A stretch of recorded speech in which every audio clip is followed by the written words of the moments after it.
It's kind of funny because like I don't know who I actually borrowed that from to say tap in, but it's like I know you tap out of something, but like when you say tap in, that's almost like doing like tag team, like some kind of tandem thing. So you sound like a bench warmer when you say tap in. But also, if you're the only one on your own team, how do you tap into your own team like that?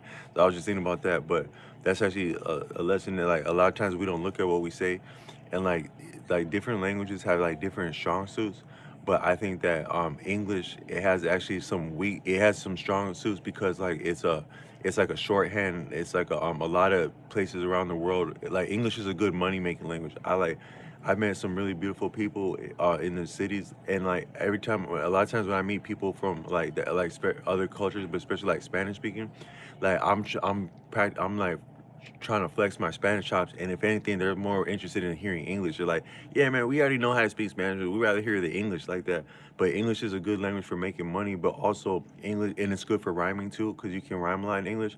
But also, English is a good language for jokes because a lot of things are just so stupid in English that you can make a lot of things. You can make a lot of jokes just off of like how stupid words are. For example, like you had like back in the pandemic, our governor was like the Minnesota is like influential for a lot of things that aren't popular, but we had a prominent governor who I think he was prominent in running for the I think it was the presidential election of 2020, if I'm not mistaken. He was like he was contending, he was a presidential candidate. So you have a lot of governors, but some of them are more or less famous. But ours is one of the more famous. I won't say his name, but during the pandemic, he was like, "Hey, this is about to close, and that's about to close," and I was like, "Man, our governor really likes his dates, man dates." How so you just how blundering the English language is like that. But there was a damn. So like a lot of times, like if you have like if you have a dream, your dream will be like a lot of the things that just happened that day before. So it's there with your mind, but it's not right on the surface of your mind, but it's there not too far beneath or not too far beyond the surface of what's occurring for you. But so too content is like whatever's on your mind, it may like come and go for your mind. So it's like you had that one on your tongue and then it goes back and then it come back like that. So I had some ideas to recap what I was doing with a shout out that's a cool name Dezivad Dezivad Dezivad. I don't know if I'm saying that. I made me a badass Russian dude a day ago, right? This Russian dude, I had to share quarters with him, right? He, you, when you hear him talk, you think he speak English well, right? Because the words that he knows in English, he says them well, but he don't know no other words but the words he know, and he don't care to know or hear any words but the ones he knows. So he'll be like this, right? He's an OG, he's an old timer, he's an OG, but he actually looks more so like a G than an OG, right? He carry himself more like a G than an OG, even though he's an OG, right? And he'll be like leaning like this. He come to like see me in the subject, he's leaning like this. It's like, "Hey, what's up? Where you guys are from?" And then we say, "Oh man, blah blah blah blah blah." No, no, no. I only Russian. And then he's like, you know Michael Jackson? Yeah, yeah. He's like, yeah, yeah. I like Michael Jackson. He's like, I also like Bruce Lee versus Chuck Norris. And I was like, oh, that's my shit. He's like, and I like John Claude Van Damme. I was like, oh yeah. And what did you think about this and that? He said, no, no, no, no, no English, no English. So he don't care to know. He only care to say what he know how to say, and he don't care nothing else about nothing else. But damn, I forgot why I brought that up. Um, but yeah, so like you can meet some cool people sometime. But I was just thinking about like some. Oh, but this person name reminded me that there's about. I'm from Bosnia. That's dope. If you can't read my name, my bad. So I don't want to be disrespectful. It looks like I don't know if it's Zivar Tral Heresik. Zivar Tral gotta go to bed. Good night. Good night to you too, friend. At least I said your name was. One thing I learned with that brother in Russian that respect is different in different cultures. So like what you think is like you might be like, oh man, this is how you say this and that, but In other cultures, like they take respect real serious, and they you can't in other cultures you can't afford to play about respect. So like that guy from Russia, he's like an OG, and you think that like in America, you think that old heads are like damn near about as nice as Santa Claus, but he wasn't necessarily he wasn't a bad guy. He was cool as hell, but he wasn't just a nice guy just because he's old like that. Shit been real for him his whole life, and shit is still real for him right now, even as he's an old head like that. So he's not changing for nothing, but he was cool like that. But I had some way different things I wanted to talk about. What was I about to talk about? Oh, yeah, this is what I'm about to talk about. So like, I was thinking about some things like, I was watching a old time like a gangster flick at a place I was at, and this dude was like, "Hey man, so I know you're the badass and stuff like that, but this is your wife right here, and we're making money like this based on our appearances. So you can't be messing up for your wife. You can have a little stupid girlfriend on the side, but you can't mess up the image of your wife. Do you understand that? Because if you do, that's about to mess up our money. Do you understand that like that? Okay, cool. Cause you're this and that. That's cool. Have fun like that. But also don't mess up the money like that. Do you understand that like that? That was like one. I think that might have been Goodfellas, but that's a deeper thing. Is that I think that I was talking to a brother tonight. Is that you have so like you had like World War II, right? And then World War II, you had some surpluses like that. So I don't think that the economy got that good after World War II in America. Not the actual health of the economy, the health of dealing one with another.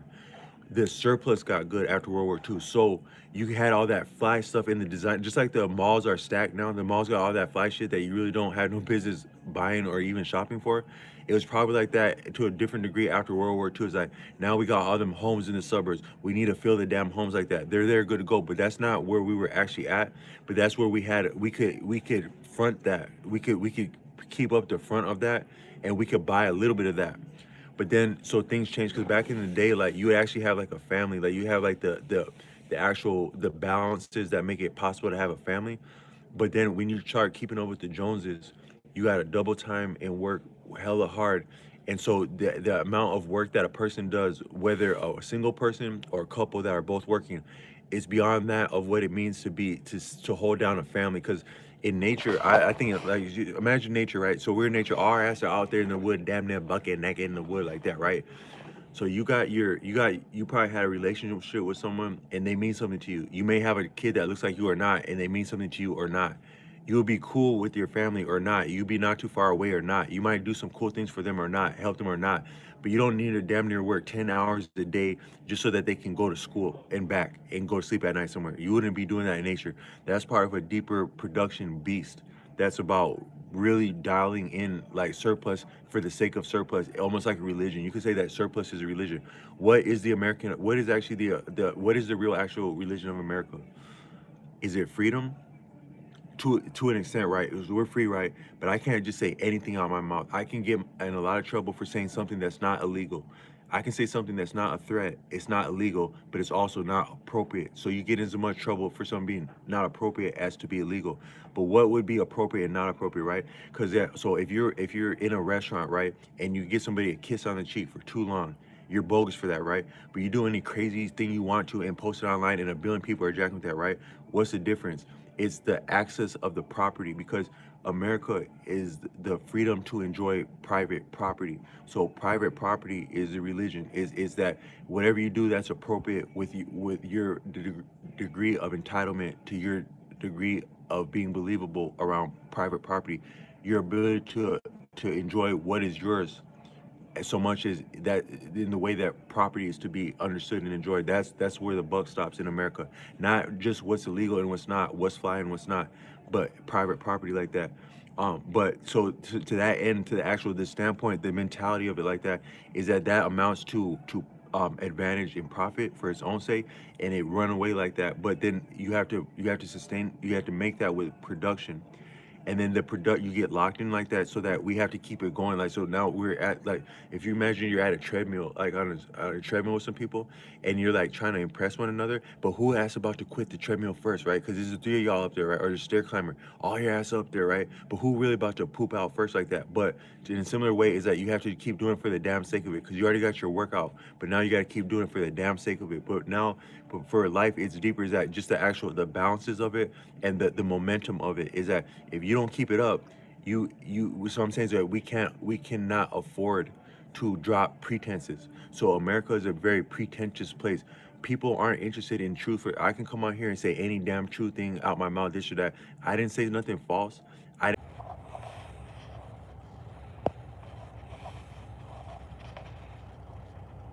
Okay, so I'm back. I just had to get the power back again. So I'm making a couple different ideas, and to I want to bring a couple things in. But the reason I was referencing the person I met from Russia recently is that respect go over differently in other cultures. So I was wanting to say this brother's name on here, and I want to do shout out people in the chat. I have he looked like Zavad Tral Hesik. Zavad Trahesic, and Ariel. I'm not sure if you say Ariel Walker. What's up? And so I want to say that you have to, you need to, you want to, you bet now, you bet to put if you're able to.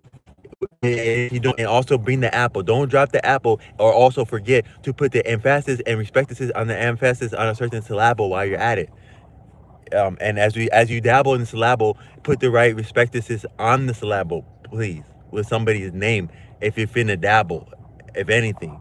But respect, just saying that respect is understood different and go over different, and it has different consequence with different people. So I find that just knowing that there's always a like if you're a driver, right? If you drive, one of the things that would make a professional driver is to I'm gonna all hail the fire. So tell me that this ain't some fire content. Sometimes that can actually stay your mind, because not to play with fire, but just to like to maybe bless us with fire. Because if you intend to bring the fire, then also spark the fire, and don't say it ain't having fire.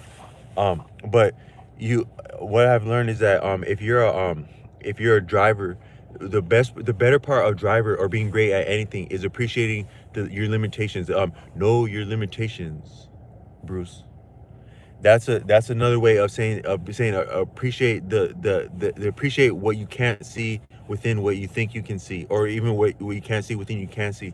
And that would start like with the size like of a car. Like for essentially like in a regular car, right? You'd say like, hey man, you gotta check the blind spot. But did you ever notice when you're driving with a like a bus driver, like a city bus or a school bus, you're not seeing them look over their shoulder? That's because looking over your shoulder is actually meaningless in a bus, because the bus is so broad that you actually don't gain any advantage by looking over your shoulder. A real city bus driver or a school bus driver should not be looking over their shoulder, because your blind spots in a bus are within your mirrors. All that you would need to see around the vehicle for a bus driver is in your mirrors, and it'd be dangerous for a bus driver to turn their head, because the bigger danger is actually the passengers are in a lot of danger getting on and off a bus, and your danger is in front of is close to the bus, but within the mirrors. The mirrors is your best estimation of where your limitations are in a bus, as they're able to be perceived by you at all. So one of the things that's harrowing about driving a bus, like a school bus or any bus, is that there's just so much that you can, even if you do the best you can and you use the mirrors as you're trained to, and as they're capable of as they're available to be used, there's so much that you can't see of the bus. But then even there's so much of a potential for an oversight and awareness and judgment, that any one or thing could slip easily, seamlessly outside the blind spot. And for me, if anyone had been wondering, I was a school bus driver for 4 seasons, and the scariest thing that I ever experienced as a school bus driver was to lose awareness of a student in a blind spot. And to me, I never lost awareness of a student that it would be a danger. But I remember one morning I normally, and also when you drive anything, like if you drive a motorcycle or you drive a bus or you do anything that has to do with equipment of anything, if you have to improvise something, like say you had to swap out a vehicle, or you had to pick up a route that's not normally a route, that's the worst opportunity for something tragic to happen, is that when it's outside of the norm. Because some things benefit with routine, and like very serious things like a bus driver, being a bus driver is one of them. Because if you're driving the same route daily, and then you expect, okay, this students, this student is always gonna come from that direction, and this guy, he tends to run away when he gets out of the bus, so I'm gonna have to have a word with him, because as he does so, there's also an alley there, and he's faster than, like, I had some students, like some people, your talents are really, like, your talents stand out to other people, your real talents in this life stand out. And there'd be this boy who, he had like a perfect stride when he would run. Like when he would run, he was faster than all get out the way he would run. And even the other little kids were like, wow, he's so cool, he's really fast. And like they meant like he was actually distinct, he was markedly fast how he would run like that. But he also run right in front of the blind alley like that. So I'd have to be training him like that, and he didn't, because he knew he was fast as hell.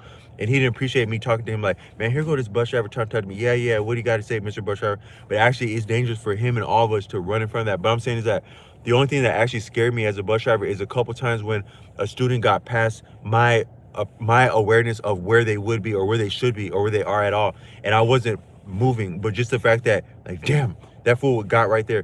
And that happened. I had like just got at a new base, and I was getting shown the ins and out of that base. I was already a competent verse driver, but I was getting shown the ins and out of that base and how they do things there. And a lady was training me, and then that happened to her too, that she hadn't been moving the bus, but a student just got past where she thought he was for like, yeah, I think he ran from behind or something, and then popped out somewhere, and she wasn't moving the bus, but he got in and out of her blind spot. And that can happen because children are so small but also quick, is that it's easy for a child to get in and out of a person's blind spot, but that to a dog or a regular person, if anything. And that's one of the scariest things. But it's not just that, but even in life, when something gets past your blind spot, that's one of the scariest things, because like, how is that person right there? But it can happen not only on the side of you, but actually in front of you. There are things in front of you that the one of the will really make someone really great at anything they do is to appreciate that the biggest blind spot is what's right in front of your face. Hey man, open your eyes, man. Look in front of you, man. While you're at it, look in front of you. That's actually the best place to take something for advantage, is what's thoughts on Palestine. I want to speak. I want to be so bold as to speak to that. Someone asked me about a thought about Palestine. Damn, that's an actual real question. So I'm gonna be real enough just to drop the topic and talk about that. Where I live at a place in the Twin Cities, where there would be a lot of protesting.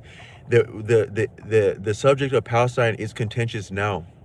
And that might be baiting. It's like I was somewhere recently. I was talking to a native brother, a real veritable Native American brother, and he was telling me about their heritage. I was like, say, you as a Native American, what do you think that means when someone says, "Hey man, go back to Africa"? And he's like, man, they're actually just rage baiting you right there. They're looking for a response. So I don't know if that's actually not to cast aspersions. That means to make doubt. I don't know if that's actually a bait of some kind to say, what are your thoughts about Palestine, or that's a real question. But it had been presented as a real question. So I'll be honest. In the whole Twin Cities where I'm at, there's a specific corner of the entire Twin Cities where they exactly protest. They stand on behalf of Palestine every week for like the last 10 or 20 years. Even for the last 20 years, every Friday they go right there. And it's interesting that position is very close to where I've resided for a long time. And it's interesting that a lot of times a deeper way of looking at what are my thoughts on Palestine is, what does Palestine have to do with you, someone watching this, you and your unique life?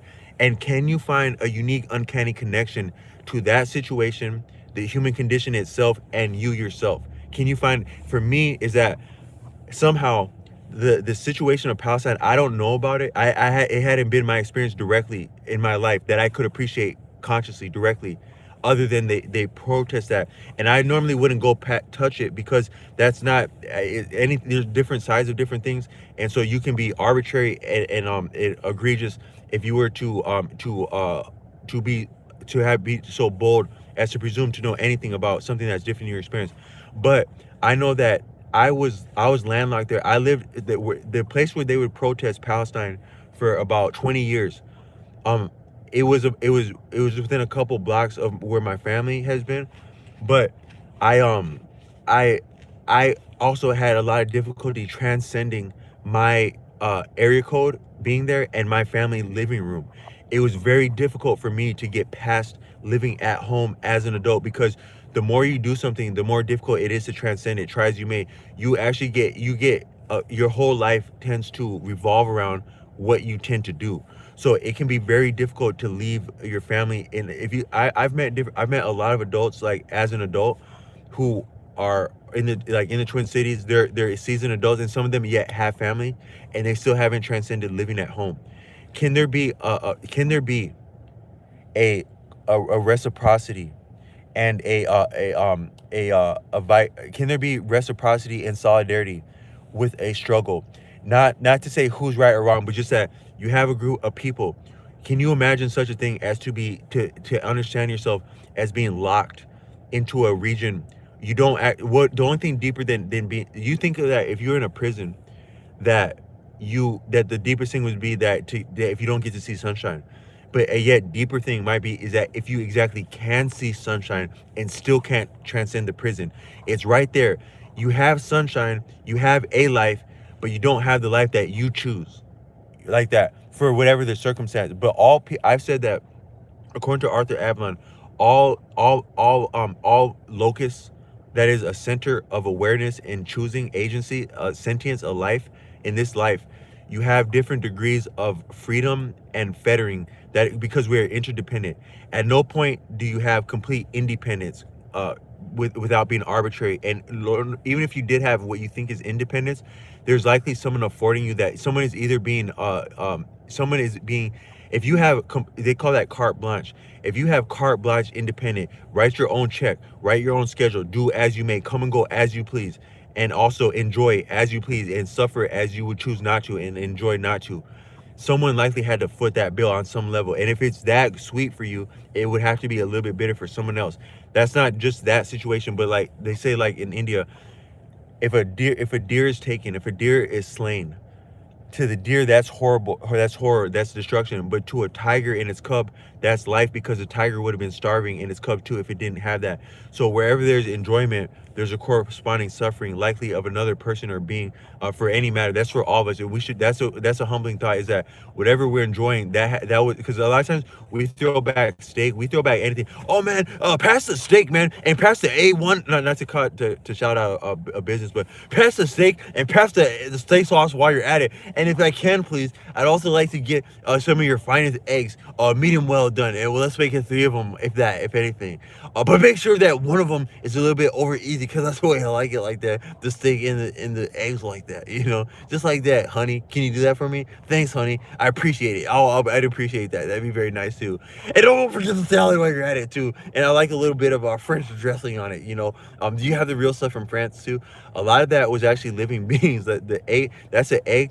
That's the life form that didn't get to experience life, so that you can enjoy an egg, like the protein. Because I need to get my protein. I like my protein, but it's also delicious. And it's glad to see you. Good to see you every Sunday here. I see you every Sunday. You're always here every Sunday when I get my eggs, like that. But that had been a real, actual being that lived, that they didn't get a chance to live the egg like that. And then that cow, it lost its life. Probably there's some horror and trauma and suffering and transcendence that wasn't enjoyable for that, that was some of the thing that's scary about death is that it's a total experience. Most of us are half-assed. You may venture to be bold enough to exercise, but you may not be bold enough to exercise with 100% of your existence. Okay, we're gonna go for a run, and the last one to the top of the hill is gonna become dinner. How about that? We're gonna go with our team, right? We're gonna go running, man. It's gonna be lit, man. I'm about to be there with all the baddies are gonna be watching, and all the homies are gonna be there. We're gonna get it in. We're gonna go for a workout like that. Also, but the last one to the top of the hill, we're gonna bike too. If anything, we're gonna run around the city, and then the bikes are gonna be stationed next to the hotties, and then we're gonna get on the bikes and we're gonna dip up the hill, because you gotta get it how you live, man. Get down or lay down. If you lay down, you stay down. But I also say just stay down, so you don't have to get down or lay down like that, if anything. But we're gonna get up on the bikes and get to the top of the hill. Last one to the top of the hill gets to become dinner for everybody ass like that. Your friends like that, right? It's gonna be fun as shit.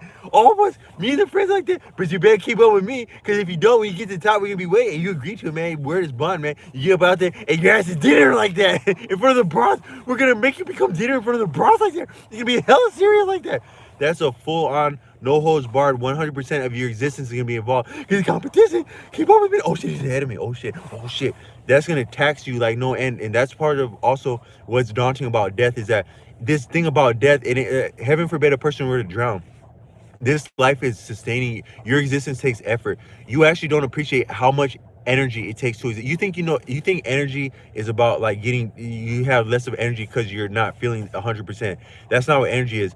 If you get a chance to not get a chance to breathe for one iota, you're not keeping up with this existence, because this existence is ceaseless, constant, dynamic motion and transcendence constantly. This universe is not the same as so much as to enunciate anything. And that takes energy, and you're being supported for that. You're actually you're afforded the opportunity to participate in this existence. But this existence is doing its thing like that, but it's about to go. This existence is actually a total experience at all times, but it's gracious enough to know that you'd be half-assed, and you get afforded different lessons and mercies until you choose to make the choices to understand what it is that prompts you to give full effort, and that would actually get to the point that you're now prompted to, and but thereby the more you do, the more that you can do, the more that's required of you. Once you have got the lessons to see that you can do more, now you are having less of ignorance, naivety. Now you're expected to do more. So you aspire first, but then once you existed like that, now you have expectations. That's heavy. But if you couldn't breathe for just a second, it's daunting, because it's drawing up your essence, but it's a total. But that's why death is actually scary, I think, is because it's a total experience, and we're scared to do anything total. That's also what stifles it. A lot of people would think that you're stifled by your trauma, which it may be the case, but you're also stifled by your habit of allowing yourself to exist as anything less than total. And so what a lot of us are looking for is a total experience, right? The reason we want to have sex, the reason we think about sex a lot, is not just because of the sensation of sex. Like, I've had girlfriends, right? And my girlfriends will be like, sometimes they'll say some candid thing. To really hear what a girlfriend to really hear how a woman has to think about, to really know what's on a woman's mind, you have to get her around other women to really get to know the value of a woman, the appraisal of a woman, the judgments of a woman about you, even her partner. You have to hear what the hell she said to your friend or something like that. So a lot of time I'll hear back through word the grapevine from my girlfriend, lady friend, what she thinks about me or anything at all. But you know someone actually better by the way they interact with other people, because people only show you so much of themselves, even as you shared experiences with them.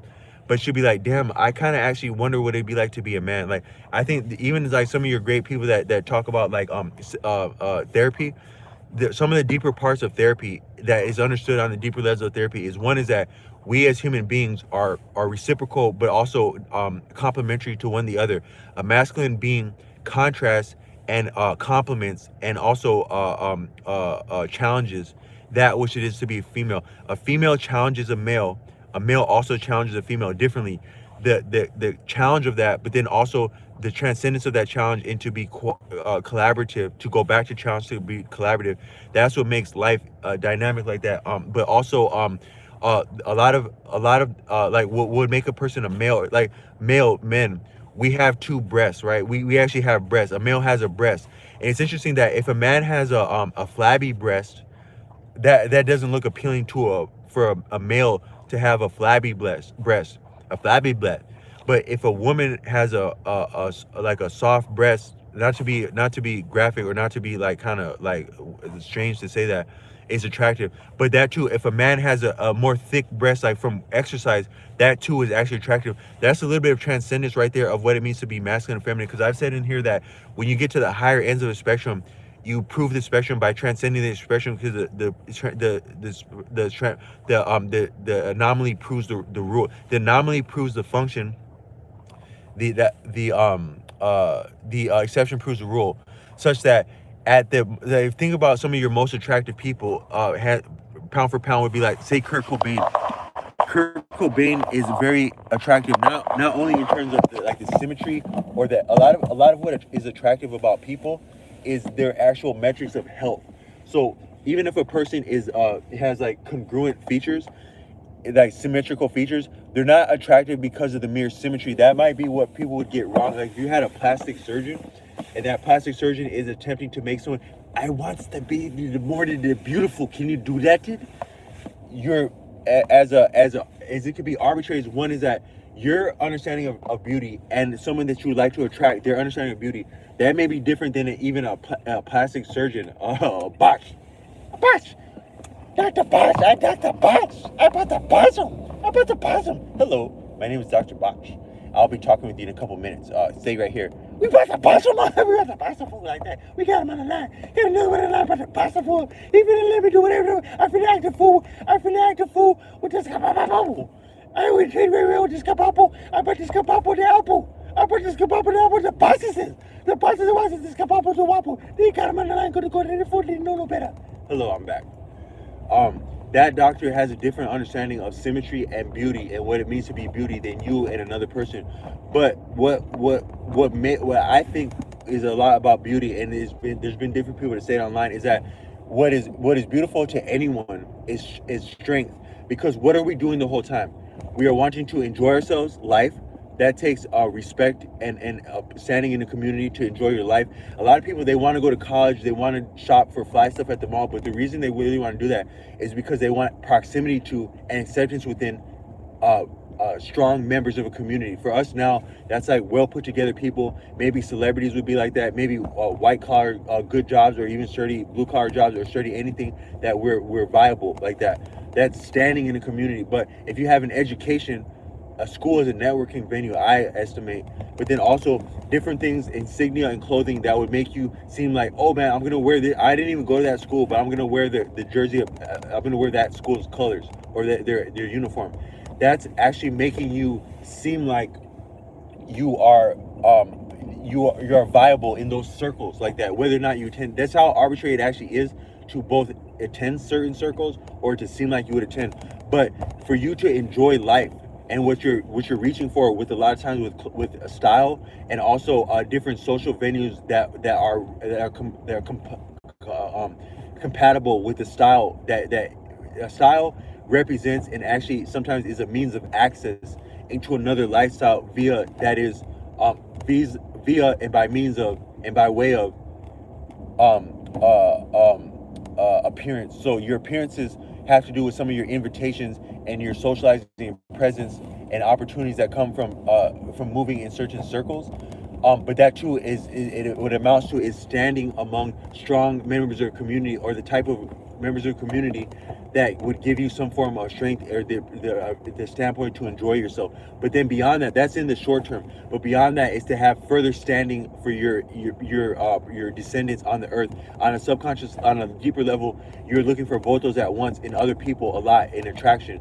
So attraction is different metrics of both strength and being convincing about being acceptable within other within venues, within strong circles. So if you came out looking like the strongest person in the world, but you look like you're strong unto your own devices or according to your own strength, and not necessarily compatible or viable or synonymous with or appealing towards a broader a cohort of people, set or subset of people, then that strength is also not convincing because you're too much of an individual like that. So it's a combination of personal strength and convincingness of being next to and within a community.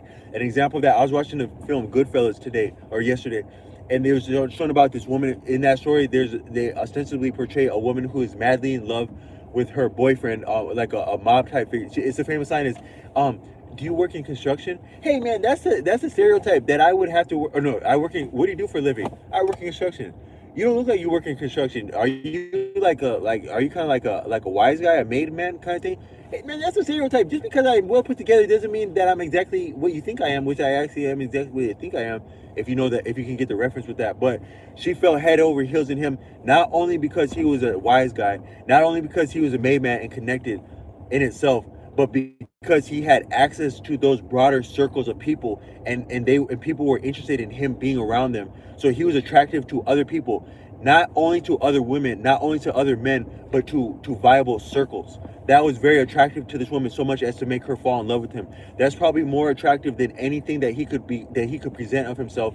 Is one, because that you would present something betrays that you're a little bit dishonest, because or not congruent, because what's really you is you're actually not, according to Osho, you're not aware of the things that the things that are the most eccentric about you. You can't perceive them because you don't have the standpoint and perspective to actually look at yourself a lot.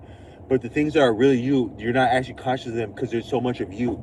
But what she would be attracted to more than him, more than his hairstyle, more than his clothing in itself, or his swagger in itself, is what the combination of their would suggest or constitute as his viability for himself. But that too, what that would amount to is his viable in circles of people. That would amount to the real standing of a woman, of a partner. Because on a deeper level, if he were lost to her, in nature, a man wasn't guaranteed to come back from anything or to be with a woman for anything. But the circle could hold down her standard of living and her future descendants on the earth better than an individual partner. That can be felt on a visceral. Visceral means like your body. on a visceral and like maybe I'm improvising the word submental uh, level. When I say sub, I mean beyond or through, beyond, and beneath our normal liminal threshold of awareness. What you're conscious of is called your liminal threshold. That when it's subliminal, that means beyond the threshold of awareness. That on that level, what a person is attracted to is strength, but that too strength for enjoyment of life and future survival. Both the present enjoyment and the future are both survival, and that's what's compelling about a person and meaningful about a person. But attraction is more accurate in those terms than anything of just symmetry and prettiness and congruence. And I a little bit got on a sidetrack with that. But what I wanted to say is that I'll try to get back to what I was thinking of is that you um uh sorry, I'm trying to think of where I want to come tap at. So some things can be learned and improved upon, and I think that when you set out to be anything, if you actually make a solemn, if something actually just interests you, if something really fundamentally interests you such that you come back to it and you give it real actual attention, you actually look into this thing, but it doesn't daunt you or baffle you, or it doesn't really tax you to look into something. You're simply drawn to it, and it's if you're drawn to something, it's already drawn to you. Like for example, wherever I'm going right now, right? Like say I'm going to a place to spend time right now, like a restaurant. I'm thinking of going to that restaurant, but before I had the thought of going to that restaurant, they had made that menu, they had operated that store, they had chosen the location of that store such as that it would gain traction and gain a reputation, both the traction and the track record of it being successful, both my experiences there and my hearing of it and stuff like that. That's already approaching me before the idea of me would occur to approach it. So you could say if you approach anything for any reason, it had already approached you first. But like certain subjects, like I've looked into subjects like becoming stronger at socializing and things. Oh, but I was saying is that we're attracted to things differently, but a lot of attraction is also about challenge. So me is that I'm the type of person from a young age is that I'm a little bit you can't help what you're attracted to, but also what's attracted to you. And I said in another video that some people it's appreciated by YouTubers like King Noble and also the book Ethical Slut. It's interesting that I could put them in the same sentence and have a reference.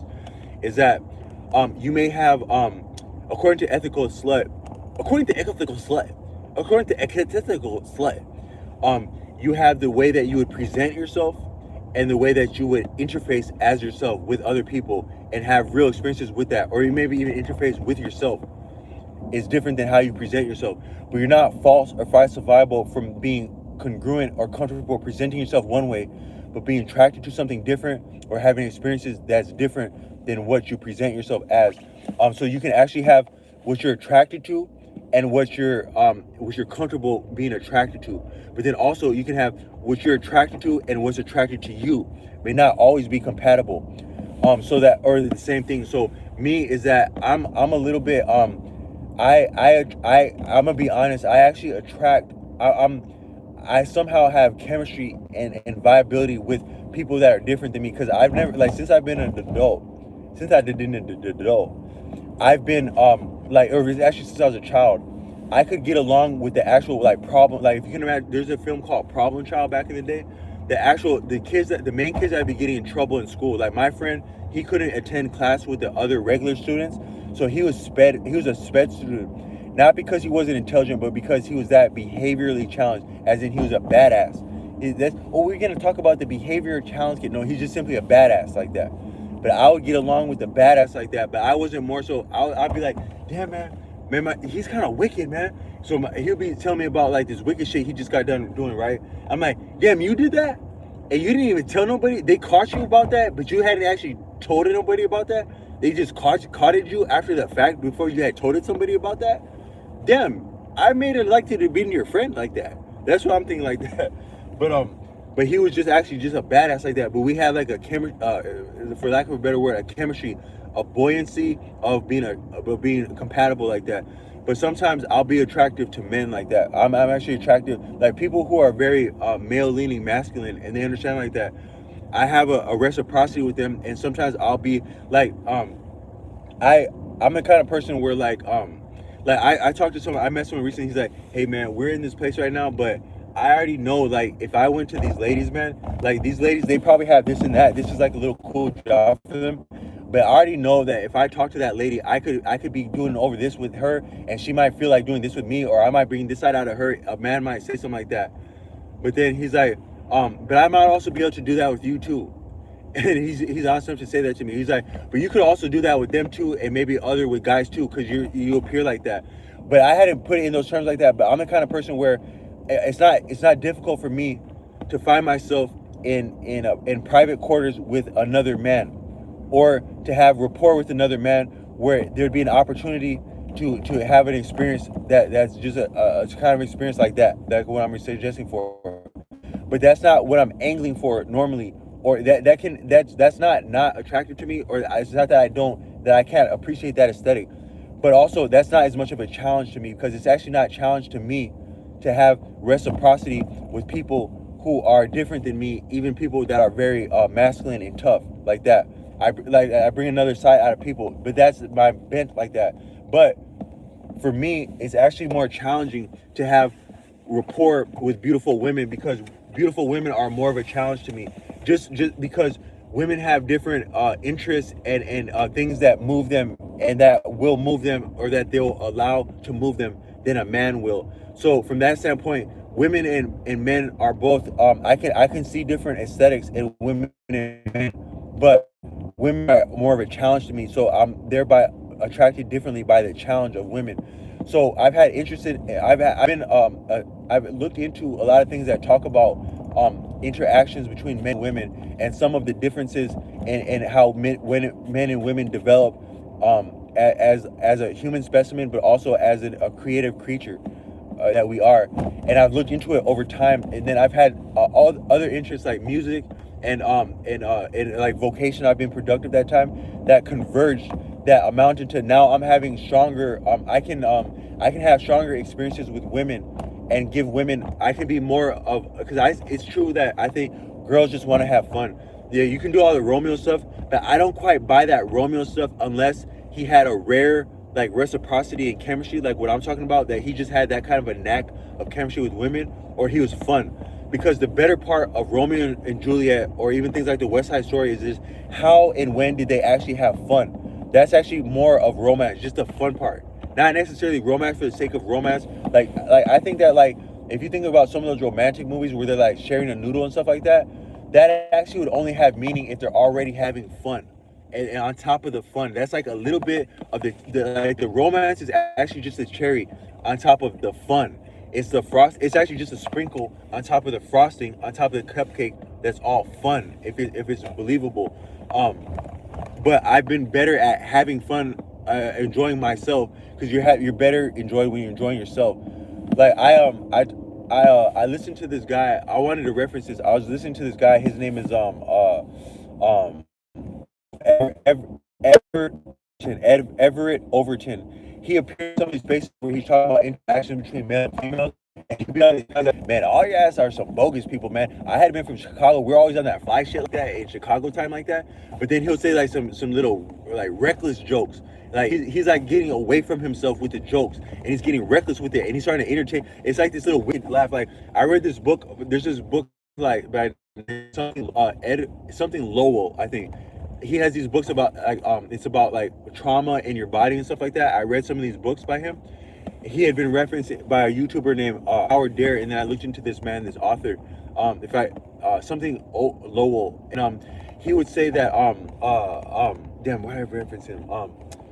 Oh damn, my bad. I lost track of why I referenced him.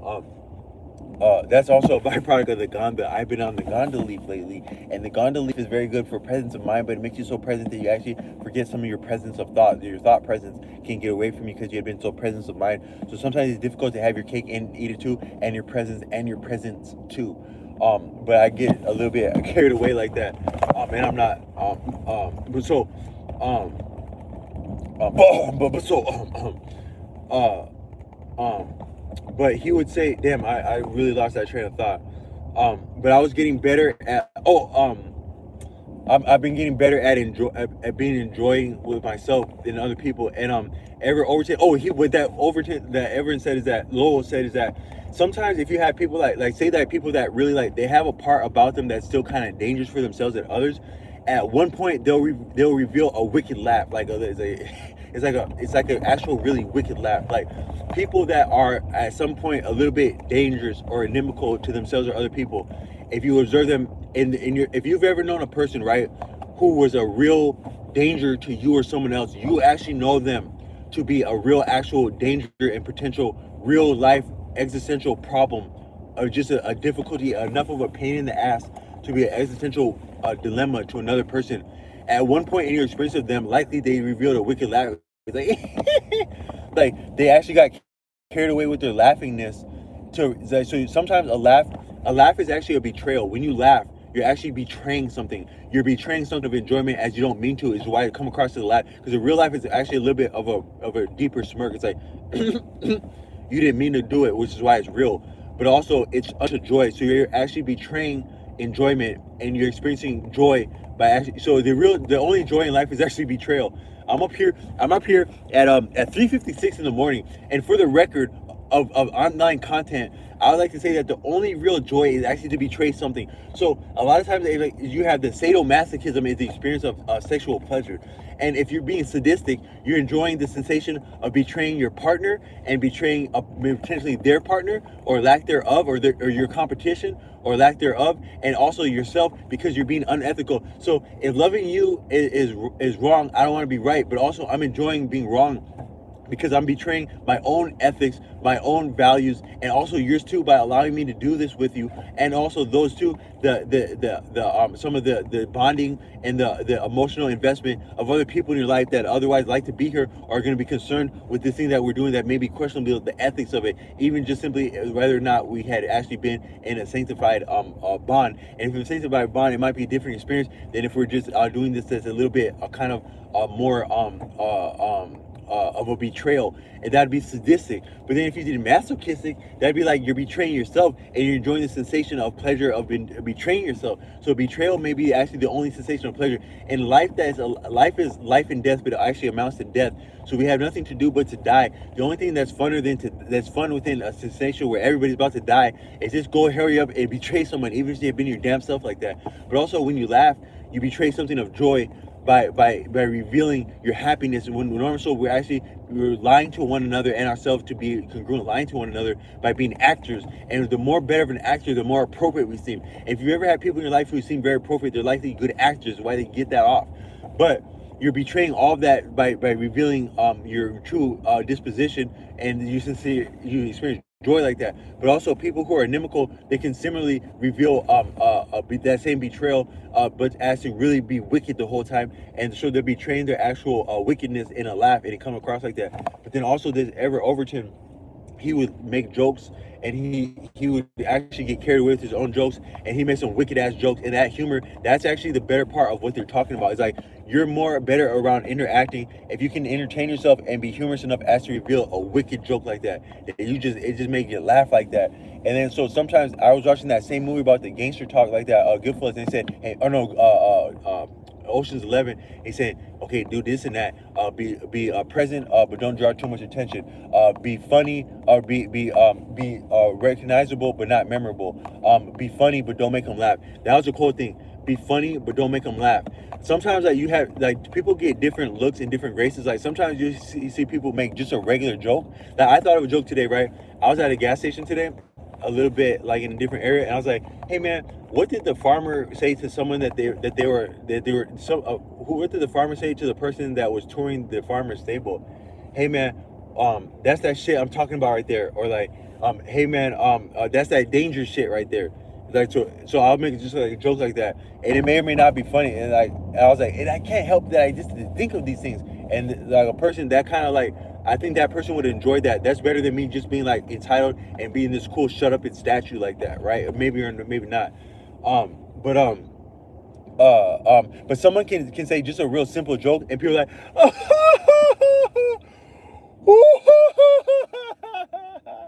and they're actually more so laughing because they're afraid of you. You laugh with people who you respect, but you also respect people who you fear. So if somebody is actually formidable enough as to give people a second doubt about messing up around them, they actually respect them. They're actually at a level afraid of them, and they respect them. So now what they say is funny, and they're more liable to tell on themselves, that is to betray themselves, and they still enjoy betraying themselves. So they actually enjoy laughing better at someone that they're more afraid of. But then if you're less formidable, or you actually have less, it's less likely that you could be a problem for someone. You got to work harder to be funny, and they don't want to actually give you that laugh of being fun, of being, they don't want to reveal anything, and they also don't want to be pleased by you.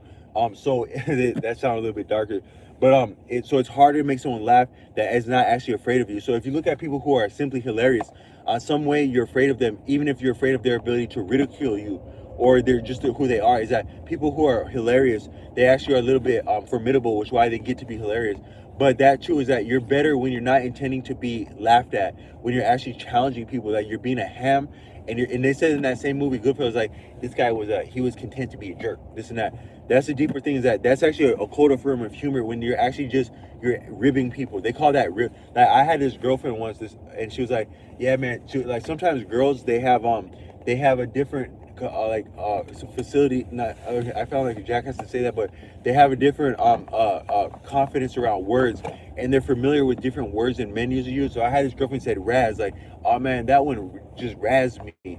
That's not a common. That's not a word that you hear a lot. Raz, and I think that maybe that word was hidden because you have like Razzmatazz, Tasmanian Daredevil. So when you hear the word Raz, you think of Tasmanian Devil, and you just leave it there, and you don't think of that word a lot because you associate it like that. But I think Raz had an older meaning, and that before you had there's certain things in culture that you don't realize how sophisticated our way of living and being can be kept in check by something as simple as that you would ascribe the word Raz to Tasmanian Devil. Is that this Raz is about some Tasmanian Devil stuff. It's not actually about goading and ribbalding and bantering with people so as to be funny, to razz with someone. But that's actually the better part of being hilarious, is that you're challenging people, and you're giving people a hard time, but you're giving people a good time by giving them a hard time like that. um but that Everett Overton, he showed that, is that like humor, his channel, the bigger takeaway in his channel is that the better part of being enjoyable to people and to company is to just be a jerk about it, to be a proper jerk. And I had a friend who had a sense of humor in the past, and he's like, yeah man, these a lot of people, they like a jerk, man. You're better to be a jerk. But that's a nuanced topic, is that it's not that just to insult people and affront people is cool, but it's that to actually challenge people to think a thought they hadn't thought about, so much as to experience pleasure. It's something of a jerk, and you have to have a degree of confidence, but also you have to be a little bit trifling and contrary to do that. So if you're a person that just argues for the damn helmet, blah blah blah blah blah blah and they're quick to argue, that's to be contrary, but actually comedy is also contrary like that. And that's a better way to be enjoyed by people. But I just learned things like that as to be stronger interacting with people, and some of these things, if something once interested you and you engage with it, the blessing can come out later. So what I want to say with this is that if anyone on here watches like content, like say you watch, like some things are like a double bind, right? Like say you watch content about like socializing with women and stuff like that, right? It's a rabbit hole. Like you see one video about socializing and you can't help but watch the next video, right? And you're like, damn man, this is actually kind of whack, because like how do you actually learn to get better around socializing? But also what they're saying is true. But also the more you think about it, the more you get locked into that way of thinking like that. So what is the good of it? But also how can you get away from it now that you know about it? So it's like kind of like a bargain that you didn't all the way pay for, or you didn't know what came with that. But what I would think is that it's actually like some of this information that proliferates online, or just anything you do online. It's like, you know, it's true, but you can't tell if it actually serves you to learn it, and it might make you worse. But you can't not look at it without conceding that you're not learning something that you could otherwise learn. But what I figure is like, just if you imagine like a really enjoyable experience to like say a woman goes out somewhere, like a woman went out to eat at the middle of the night with her friend at 3 a.m. What would be a positive experience for a woman that goes out with her friend at 3 in the morning to a restaurant somewhere, right? What could be a positive experience about that is that maybe they're existing in a lifestyle where who would be somewhere at that hour like that? Would it be someone who's actually an artist, someone who spends time watching, talk about interacting and being like that amounts to a bohemian lifestyle? So they'd have nowhere better than to be writing a song at a restaurant in the early morning hours before the day start, and they're open-minded, and they can appreciate, they've done enough background to know that you can't just turn on and off certain things. You have to practice certain things all the time, and you have to engage people and show respect to people, even people that you don't plan on laying and getting laid with, right? You don't plan on getting laid with that other man like that, but you have some reciprocity, and you can show him respect and actually engage him in an interesting conversation outside of the earshot of any women or anyone cool or attractive there, right? On a regular basis. Then some women are outside for a little while, like, and there's a car there, and you're like, damn man, had that been your friend? Yeah man, I think that's my friend's car. And but why would he be here that early? I was like, what, are y'all some artists and he's bringing you the sketchy supplies in the middle of the night? So me and this dude are getting nervous about a car staged in front of a restaurant in the middle of the night. But then some pretty girls get out after 10 minutes. They're like, they stumble in laughing after 10 minutes. So you got us grown-ass men, but we already have chemistry between us. We have rapport that's built on meeting each other and bantering over different weeks, but also talking about different, we actually don't talk about like just women for the hell of it like that, unless it's proper conversation. We actually have open-minded conversation based on rapport and things that we've looked into, including women and stuff like that, for me at least, right? Then these women come in, and you've learned different things about like what women appreciate in terms of like what's attention, what's too much, what's actually more engagement than a woman might be comfortable or not, what's displaying a lot of interest or not, as it's savvy or not, stuff like that. You're cognizant of that. You practice some of that just the mere fact of engaging other people, so you're better at engaging people prior to, during, and after you would meet someone beautiful. That's a high degree of seasoning, but these different things come together. So if you can imagine, like, say a woman walks in somewhere, right? And there's like some guys there, right? Just a guy being a ham and asshole, but his regular ham and asshole self, right? And he sees some women come in, he can't help but notice them, and he can't say some reckless shit out of his mouth because he's in the habit of doing that. He practices humor and the risks that come with that, and also he likes to learn about different subjects that helps with conversation and with humor, because it helps to learn about things, right? Because I had a friend in school, he's like, hey man, if you want to be funnier, just watch a lot of TV. But it doesn't stop there. Just the more you would learn about anything, it helps with anything else that's not directly related, including practicing engaging people. To learn about anything could potentially help in engaging people, because to know about anything or read about anything can help in humor and just straight talk, and the combination thereof. So that these women come in late night, and here's a couple guys that have like seasoning and a cool rapport, but also they have practice engaging people, and also knowing some of the subtleties of what would offend and please members of the same and opposite gender, such as that these women come in and these guys they're aloof because they know that a woman or a person doesn't want all this investment and like over engagement when they don't know someone, but they would like some engagement as it's topical based on what's existing in the environment and appropriate and humor, unless it's more. So from that background, you might actually be the type of person who would like to meet a person who's confident enough to engage a woman without a prior notion or intended outcome for the interaction. Engage for the sake of engagement. Kind of like when I'm not saying the same, but I would lead children as a school bus driver. And when you lead children, you don't have a prior conception of anything that they would bring to you to say. But also when you're engaging them, you're not steering the conversation for an outcome other than to keep them safe on the bus and drop them off to have their own life after they go home. So you're interacting for the sake of interacting and also being appropriate for the venue. And you have a more genuine interaction because, hey, I found these cars that belong to my dad. It's I think Michael Jordan rookie year, 1985 or 86. Do you know anything about that? And you're like, oh wow, that is a cool card. Jordan he's a great player like that. Did you know he one time dunked from the free throw? Did you know that he actually dunked it from the free throw? Did you know that he dunked from the free throw? Wow. And then they get distracted by another conversation. The importance of that interaction was to show attention, to share attention, which is part of that engagement is part of the development of the identity of that child or person, which will be part of their accessing of their own ability based on their sense of self like that. So that interaction intention was formative for that person. But then also the engagement in terms of being fun or learning something new was formative. But you didn't have a prior notion to angle for that student to bring a card there because you had no idea they'd bring a Jordan card. But then you're also interacting for the sake of that interaction right there, and it's very healthy, and it goes no further than right there, unless they bring a Scottie Pippen card the next day, something like that. So you're actually more aloof like that. But by being appropriate with young people, you're a little bit more genuine and present, but simultaneously aloof. The contrast of that.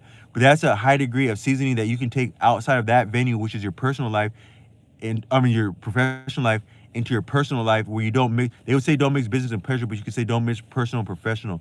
You go into your professional life, but you have the habit and capacity to be spontaneous and that genuine with young people. You can invert that and be that spontaneous and genuine as appropriate for adults, and you're smoother like that, so that a person would come to a bar like a restaurant or an adult, and then there you go. You know some of the you have a knack for some of the instincts and some of the demonstrable tendencies of women and what they would engage in, not like what's cool and not for women, and you respect that. You're cognizant of that. You respect that, but you also been working up the chops of developing rapport in your community by being cool with people prior to there being attractive people present or not. You're just simply cool for the sake of being cool.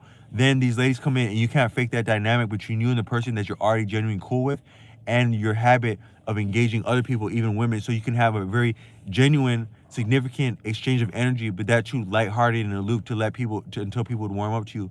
But so I want to say that some things can combine like that, and that's how.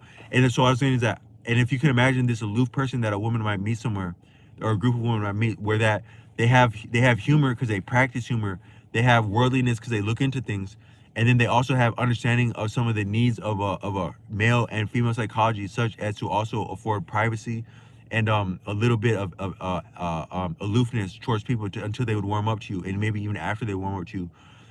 And so it's a very genuine interaction, a little bit inordinate and rivaling, and kind of out of sorts, but then gentle, and you let it go because you can appreciate some of what's going on for people. So I want to say that that's some of the blessing of being smoother around people and even looking into anything, is that you don't look into a lot of content so that you'll successfully one day do all the right things and get to have someone right where you wanted them. Not necessarily. You just become a more better iteration of yourself, and you have to yet practice that. You do that long enough, and circumstances might conspire to afford you an opportunity to be yourself, which you have been improving around other people as is tasteful par excellence, appropriate par excellence, and productive par excellence, and something like that. And you don't have to linger there. You get the hell out of there, and that's in you're now that's a skill set of sharing energy that's beneficial. But I was a little bit losing some of the track and scope of this. But I had been talking about I was talking about Palestine, and then someone asked a question about vegan there, and with Palestine is that there has long been a protest blocks away, meters away from where my family lives, and I was saying that a lot of life can be appreciated as a prison for different people and different walks of life, because we're always a combination of independent, interdependent, and codependent. And codependent can be very damning. That's like punishing, as it's inordinate and sometimes inhumane and unethical.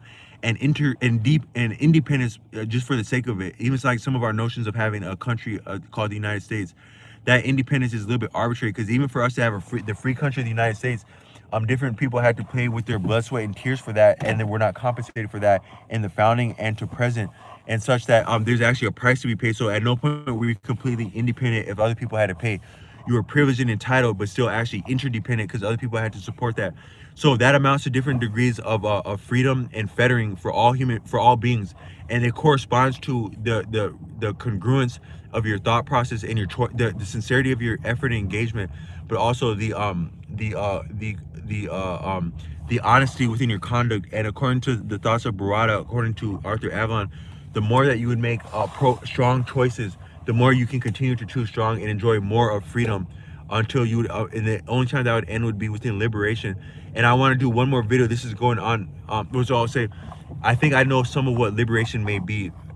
Is that I was also reaching to say that America can be appreciated as leaning into and maybe overdoing the notion of a middle class after World War II, which was it was an effect of some of the surplus. That World War II was a boon for the United States, and actually successfully somehow took the United States out of the Great Depression into a moment, a period of economic boon. That might be a natural redundancy, reverberation and cycle of the natural cycles of waxing and waning of the seasons, and of the crops and yields, and of people's personal finance, which ostensibly corresponds to different accounting and also yields and harvests. And therefore it's real, because what we're harvesting from the earth in terms of food and surplus it exists differently based on seasons and surplus, but that too, if the financing is accurate and it's congruent with our real output of effort and the way that we procure and share resources, it's more meaningful than it's not as it's more and more meaningful if you appreciate it in that lens. But that too, uh, um, uh,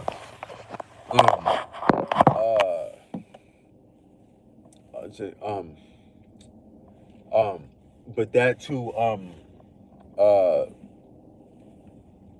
then things come with a we so you can draw solidarity with a struggle that doesn't ostensibly have anything to do with you, but also it can be very tough to be in a situation that doesn't improve for the better, and it's like a little bit of like I would imagine that to be in a situation like what we understand as the Palestinian plight would be to be like quicksand. So you're in a situation where you're being punished and you're not getting actual what feels like an ethical or reciprocal yield of give and take, sacrifice and yield, or maybe risk and reward, such that you're stuck somewhere and you don't know how since it's open air.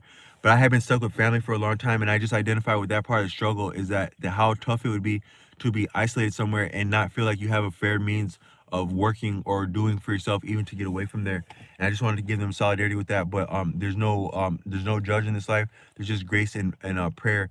And I had another conversation to that topic, which is that if you appreciate that so I think that we overdid it in America after the World War II, and because of some of the surplus that amounts to private access to enjoyment of private property that was available from the actual some of the leftovers and the bounty of the degree of mobilization that we had come to in World War II.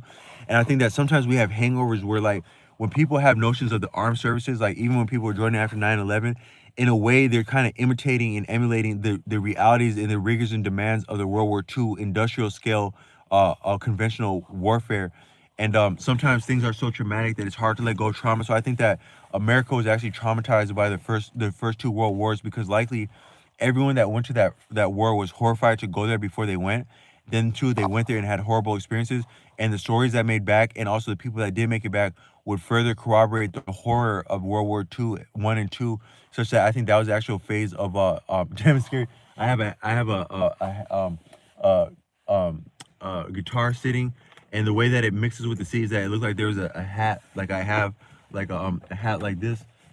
It looked like it was behind me as I'm making a video. But I think that after World War II, a lot of times we mock and imitate the realities of World War II, like jumping out of airplanes and stuff. So I don't know what the hell people have going around the world in the 21st century, besides the war in some of the wars in Europe now, that you would need to jump out of an airplane for some reason. But I think that some of that is that America is still somewhat stuck on World War II and World War One, and therefore World War Two, and some of the realities and the ways of doing things then, and that we're still imitating that, even as it's a little bit outdated and outmoded.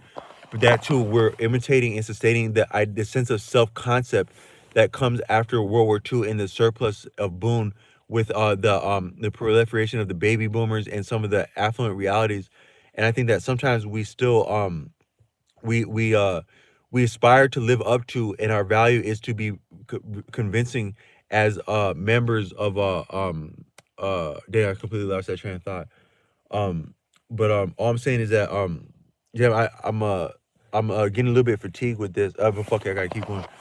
Um so what I was thinking is that uh we emulate World War II sometimes as it's useless and as a function of trauma, and then that too, the mobilization of World War II, both in the actual war theater and period, and then that too in the economic production afterwards that amounted to the baby boomer generation, and heretofore now with commercial materialism and to interfuse digitalism with that, is that we're still locked into this mode of production, and you could almost say we're afraid in avoiding the Great Depression, even as we've been beyond it, and we're actually exactly leading ourselves back to it because for us to keep up with the Joneses and the kind of rigors and debt that we have to sustain to do that, it demands more productivity and it puts us closer to a Great Depression. So try as you may, avoid the realities of the Depression through more productivity, but that too mass-based and arbitrary beyond the rigors and the needs of a demand in human populations to the objective of surplus, but similar in scale and mode of operation to the World War II,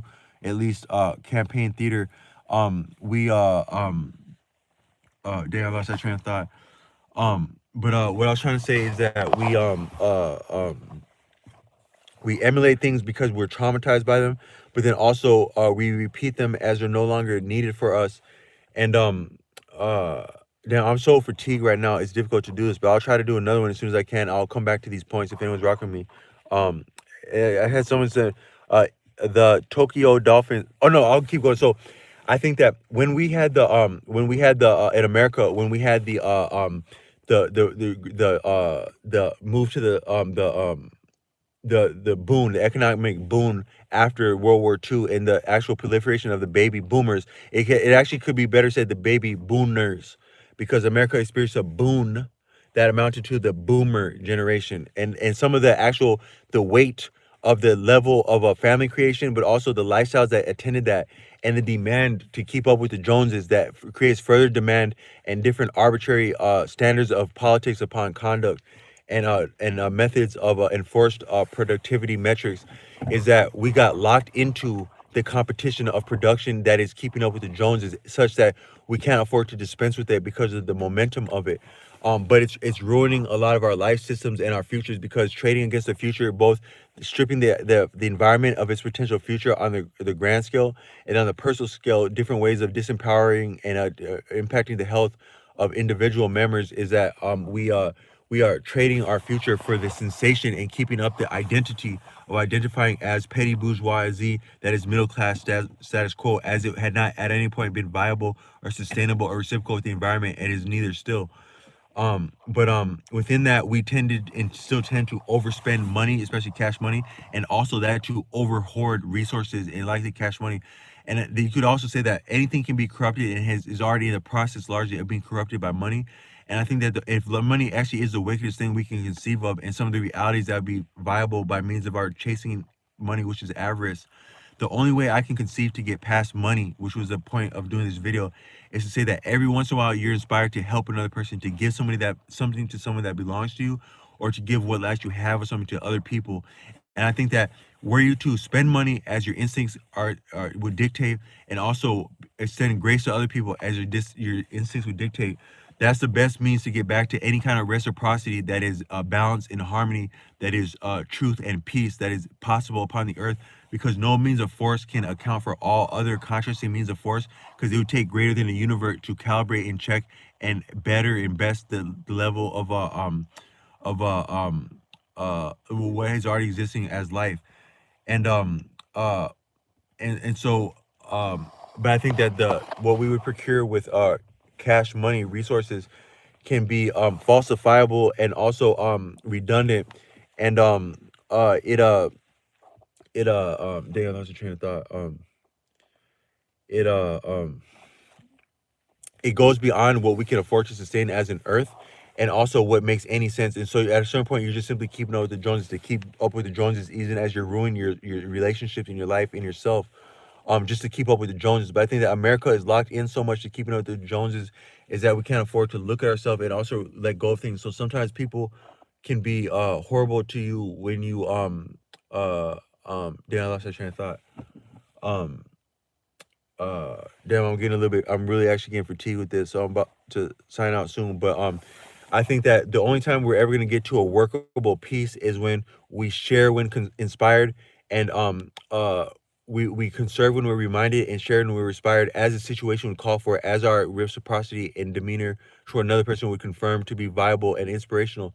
So if you do that which is inspirational as it pertains to affording other people mercy around finances, or affording other people blessings that pertain to finances, that's a closer congruence to harmony, that is to transcend what we understand as money, because I don't think we can let go of money in itself, even though it's appreciated as a standpoint of lot of things that are wicked. But all we can do is understand our relationship to it and to other people, and thereby get better. But it can't be changed directly. And I have a brother, so I think I have more content I'll come with later. But I'm getting quite fatigued now, and it's on in the morning now, and so I want to come back when I have another one. He said, "Damn, you speaking facts." Shout out, but damn, you hearing facts, and you gotta be, it take one to know one, so you gotta be dope to listen to that. So shout out, heck with the heck. Hey man, what the heck happened to heck with the heck? Heck with the heck. About to put a heck on you of truth.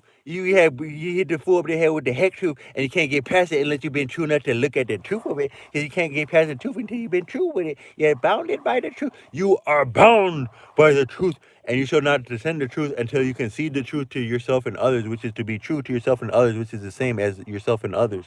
I think so. But the greater part of understanding any plight is to recognize the humanity in the plight, such as the Palestinian plight, and maybe the plight of other people who would be at odds with them. As not to say that anyone is righteous to be at odds with them, but just to say there's two sides of anything, and there's a history with anything, and that history can't be arbitrarily dispensed with without being humane, but also can be appreciated too without being humane. Is that there's different sides of anything, even money, and there's different ways of there's a giving of money that can be beautiful, but also it can be taxing to lose our money, even to give for something righteous. Because if you bless someone with something, what did you get back with that other than the actual the dynamic and the function of giving, which to receive is actually a function of giving. No sooner do you give than you're setting yourself up to receive and things like that.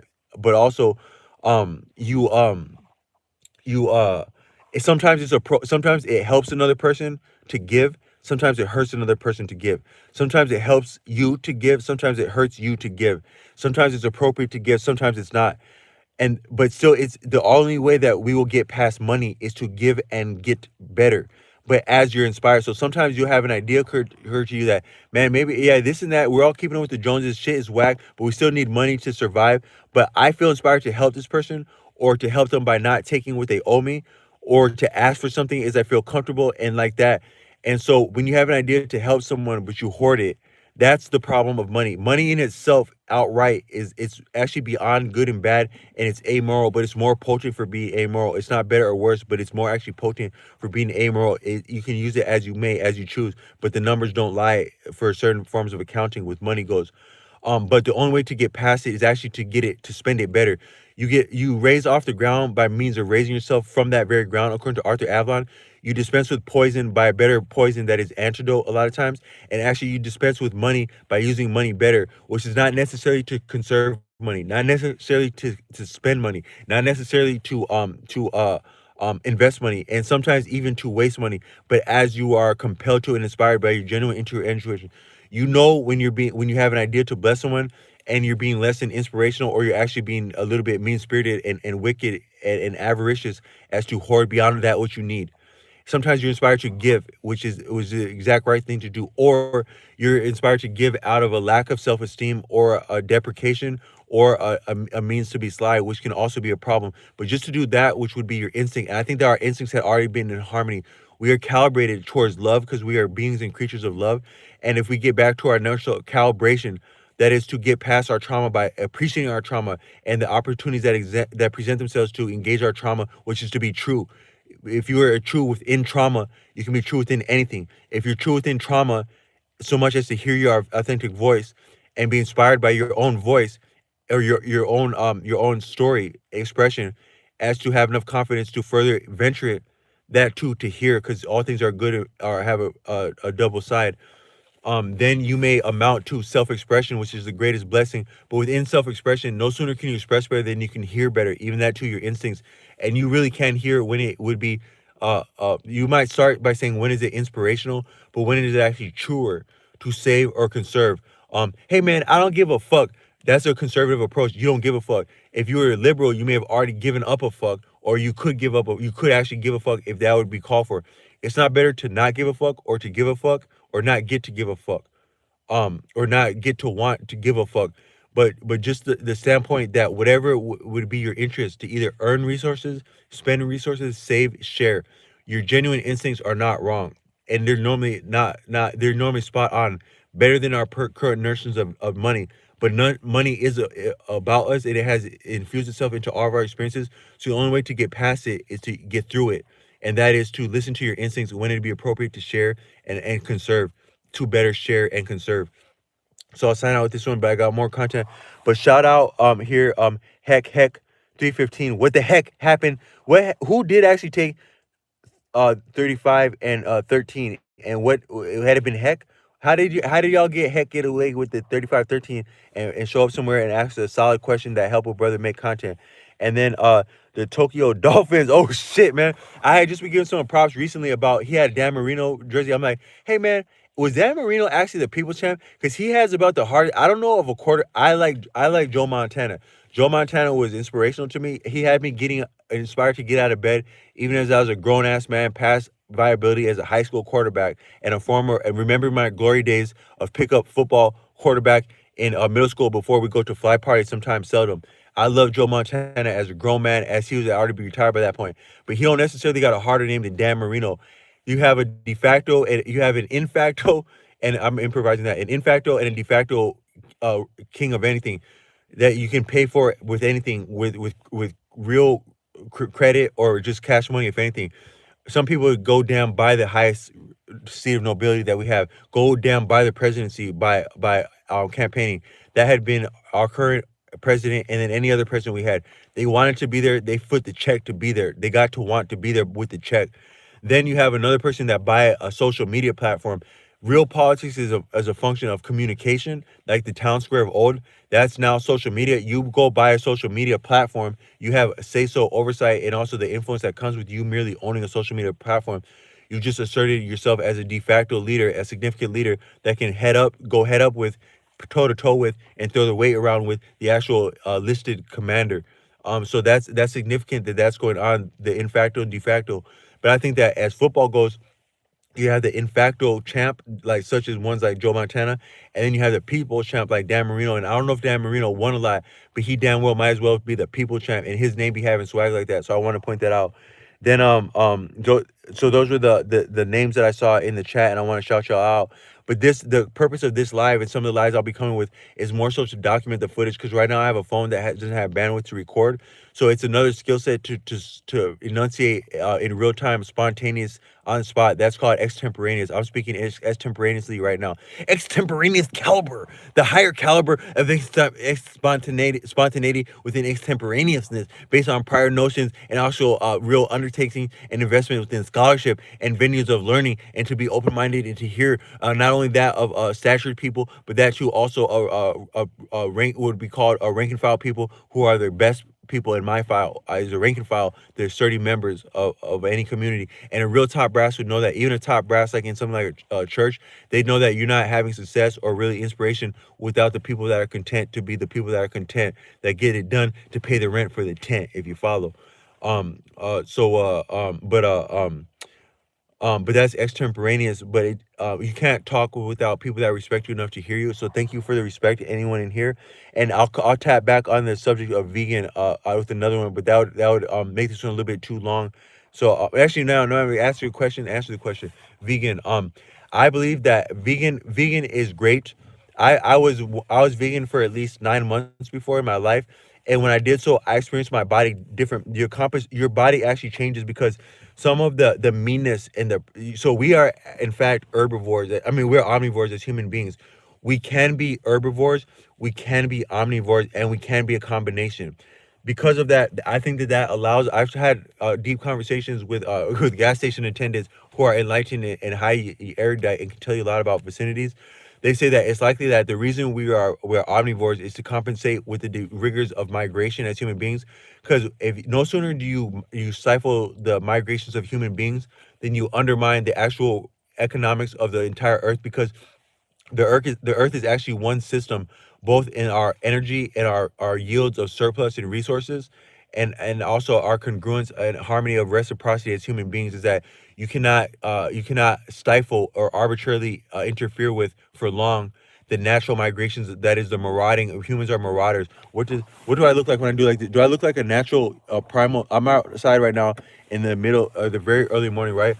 I go like this outside. Do I not look like like a marauder? That's actually what human beings are. What's another word for human being? Is a marauder.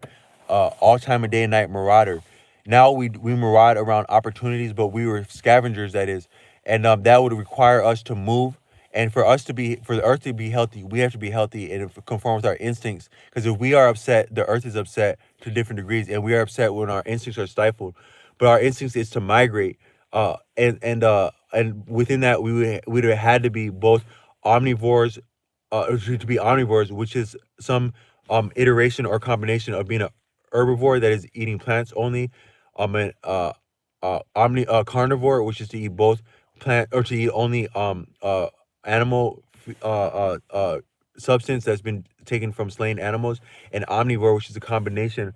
So we can be one or two or all three of those, but we have to be one or two or all three of those, and that affords us some of our leeway and our viability in different rigorous vicinities. But I think that certain things change about you if you go, like some people, they say like the keto diet. I think that when people say the keto diet, they're not actually coming out with saying the actual contradistinction and contrast to vegan would be keto, and that's, I think, reminiscent of the lifestyles of our ancestors, which is to eat meat. But that too, a lot of people would overlook the fact that some of the reasons, like you look at things like lions and tigers and bears, and you say, how can a lion exist? How many carcasses would a lion have to go through to have that big of a body with its demands for energy in a given week, month, day, year, however long a lion's alive? That's a lot of animals that would have to be slain that weren't guaranteed to be slain just so that the lion can survive. According to the YouTuber, how I extrapolate further, but according to the notions of the YouTuber Howard Dare, is that what's more nutritious about an animal carcass than the mere meat is the actual organs.